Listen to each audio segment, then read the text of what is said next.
Assalamualaikum warahmatullahi wabarakatuh. Balik lagi dengan saya. Nah, di sini kita akan melanjutkan materi. Kita masuk pada bab ke-6 mata kuliah pengantar pendidikan. Bab ke-6. Bab ke-6 di sini membahas tentang aliran-aliran pendidikan. Dalam bab ini ada 2 poin utama yang akan kita bahas. Yang pertama adalah aliran klasik dan gerakan baru dalam pendidikan. Dan yang kedua adalah 2 aliran pokok pendidikan di Indonesia. Jadi 2 aliran pokok pendidikan yang ada di Indonesia. Jadi di Indonesia itu ada 2 aliran. Gitu. Nah, kita bahas yang poin pertama dulu. Aliran klasik dan gerakan baru dalam pendidikan.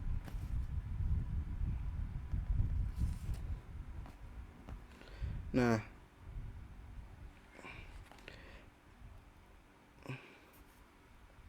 pemikiran-pemikiran tentang pendidikan yang telah dimulai pada zaman Yunani kuno dan dengan kontribusi berbagai bagian dunia lainnya akhirnya berkembang dengan pesat di Eropa dan Amerika Serikat. Oleh karena itu, baik aliran klasik maupun gerakan-gerakan baru dalam pendidikan pada umumnya berasal dari kedua kawasan itu. Nah, aliran-aliran klasik meliputi aliran-aliran empirisme, nativisme, naturalisme, dan konvergensi merupakan benang-benang merah yang menghubungkan pemikiran-pemikiran pendidikan di masa lalu, masa kini, dan mungkin masa yang akan datang. Nah, ada pembahasan pertama itu tentang aliran-aliran klasik dalam pendidikan dan pengaruhnya terhadap pemikiran pendidikan di Indonesia. Kita akan coba jelaskan aliran-aliran klasik tadi. Yang pertama itu ada aliran empirisme. Aliran empirisme bertolak dari Lockean tradition yang mementingkan stimulasi eksternal dalam perkembangan manusia dan menyatakan bahwa perkembangan anak tergantung pada lingkungan, sedangkan pembawaan tidak dipentingkan. Pengalaman yang diperoleh oleh anak dalam kehidupan sehari-hari didapat dari dunia sekitarnya yang berupa stimulan-stimulan. Stimulasi ini berasal dari alam bebas maupun diciptakan oleh orang dewasa dalam bentuk program pendidikan. Tokoh perintis pandangan ini adalah seorang filsuf Inggris bernama John Locke pada tahun 1904 sampai 1932 yang mengembangkan teori tabula rasa, yakni anak lahir di dunia bagaikan kertas putih yang bersih. Nah, pengalaman empirik yang diperoleh dari lingkungan akan berpengaruh besar dalam menentukan perkembangan anak. Seperti itu. Nah,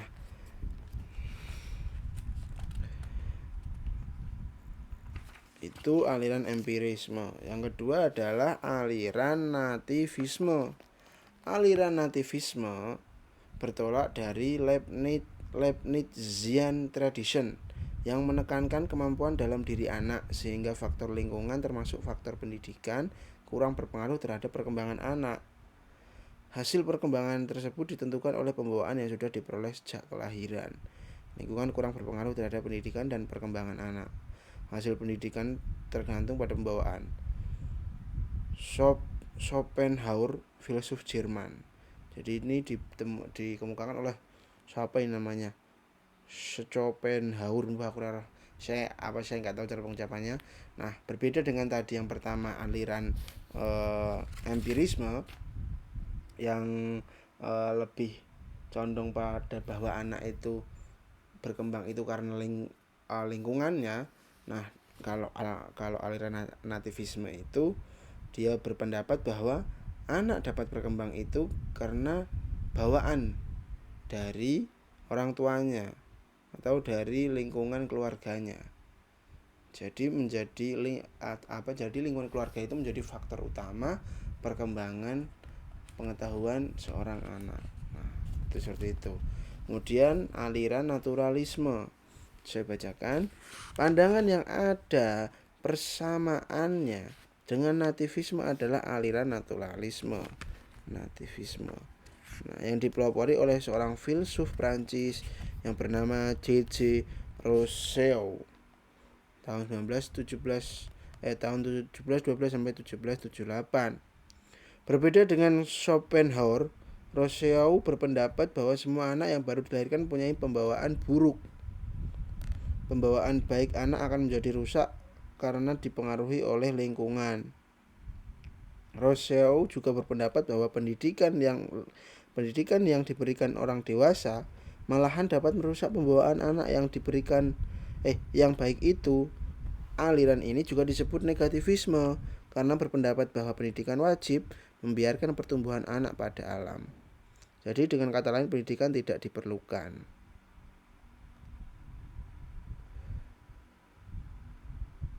Nah, jadi aliran naturalisme itu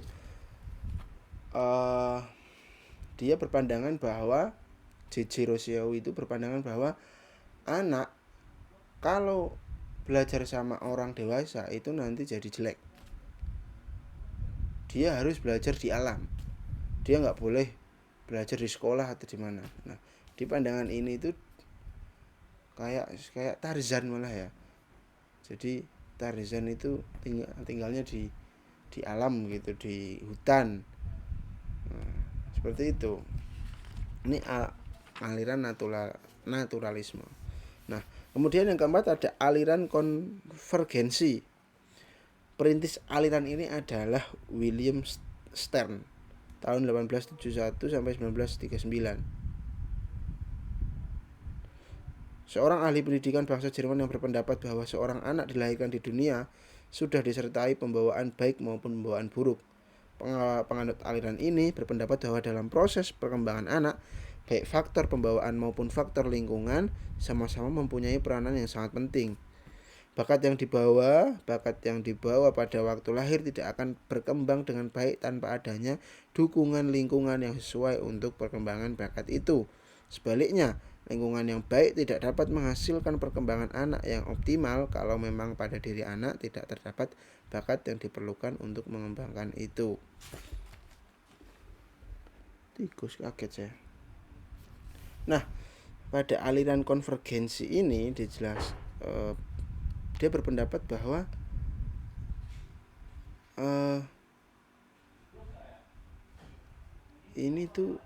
aliran ini tuh mungkin kita masih masuk rasional lah. Kalau di rasional otak kita itu masih anak bisa berkembang karena lingkungan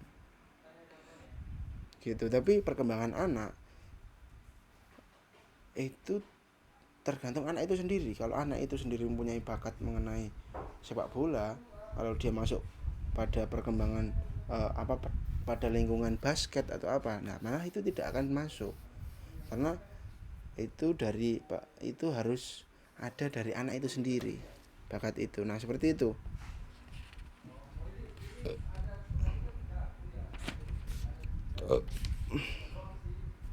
Nah yang kedua itu ada gerakan baru pendidikan dan pengaruhnya terhadap pelaksanaan di Indonesia.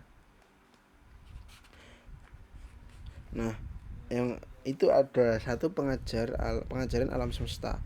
Gerakan pendidikan yang mendekatkan anak dengan sekitarnya adalah gerakan pengajaran alam sekitar. Perintis gerakan ini adalah FRA Finger di Jerman. Nah, itu yang terus ada pengajaran pusat perhatian. Pengajaran pusat perhatian dirintis oleh Ovi Deminan de Crowley dari Belgia. Itu perhatian. Sekolah kerja. Gerakan sekolah kerja dapat dipandang sebagai titik kulminasi pada pandangan yang mementingkan pendidikan keterampilan dalam pendidikan. Dikemukakan oleh J.A. Comenius. Nah, seperti itu. Yang keempat ada pengajaran proyek. Dasar filosofis dan pedagogis dari pengajaran proyek diletakkan oleh John Dewey. Namun pelaksanaannya dilakukan oleh pengikutnya.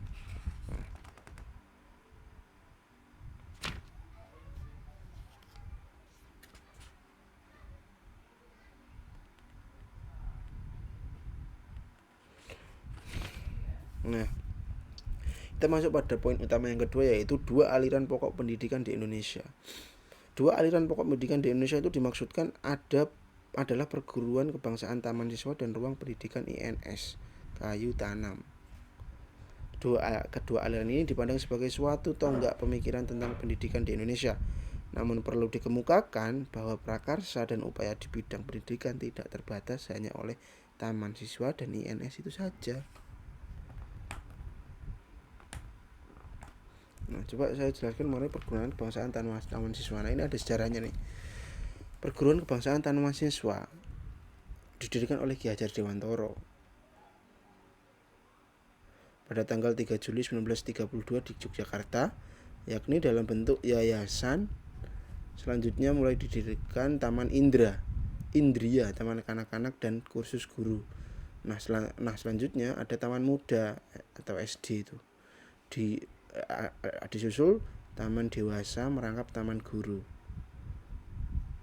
Sekarang ini telah dikembangkan sehingga meliputi pula Taman Madya, Prasarjana, dan Sarjana Wiyata. Asas dan tujuan taman siswa.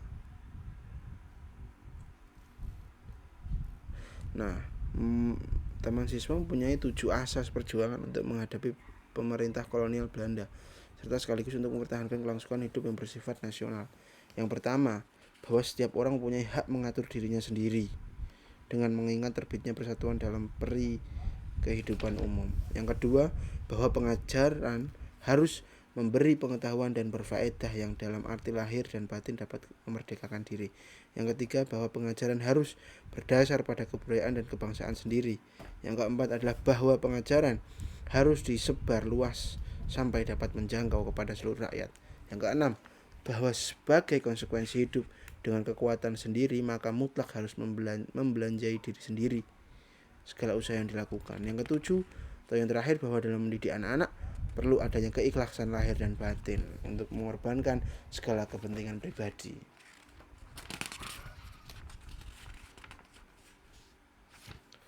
Nah, kita akan bahas yang kedua, ruang pendidikan INS kayu tanam. Nah, ruang pendidikan INS atau kepanjangannya Indonesia Netherlands School didirikan oleh Muhammad Syafi'i yang lahir di Matan, Kalimantan Barat tahun 1895. Ini didirikan pada tanggal 31 Oktober 1926 di Kayu Tanam, Sumatera Barat. INS pada mulanya dipimpin oleh bapaknya, kemudian diambil alih oleh Moh Syafi'i. Dimulai dengan 75 orang murid, dibagi dalam 2 kelas, serta masuk sekolah bergantian karena gurunya hanya satu, yaitu Moh Syafi'i sendiri. Sekolah ini mengalami pasang surut sesuai dengan keadaan Indonesia saat itu. Bahkan pada bulan Desember 1948, sewaktu Belanda menyerah ke Kayu Tanam, menyerang seluruh gedung INS di bumi hanguskan, termasuk ruang pendidikan, pengajaran, dan kebudayaan di Padang Panjang. Nah, asas dan tujuan ruang pendidik INS Kayu Tanam, asasnya itu ada 5. Berpikir logis dan rasional, keaktifan atau kegiatan, pendidikan masyarakat, memperhatikan pembawaan anak, dan menentang intelektualisme. Seperti itu. Nah, kesimpulannya, pemikiran tentang pendidikan sejak dulu, kini, dan masa yang akan datang terus berkembang. Hasil-hasil dari pemikiran ini disebut aliran dan atau gerakan baru dalam pendidikan. Aliran gerakan tersebut mempengaruhi pendidikan di seluruh dunia, termasuk pendidikan di Indonesia. Dari sisi lain, di Indonesia juga muncul gagasan-gagasan tentang pendidikan yang dapat dikategorikan sebagai aliran pendidikan, yakni Taman dan INS.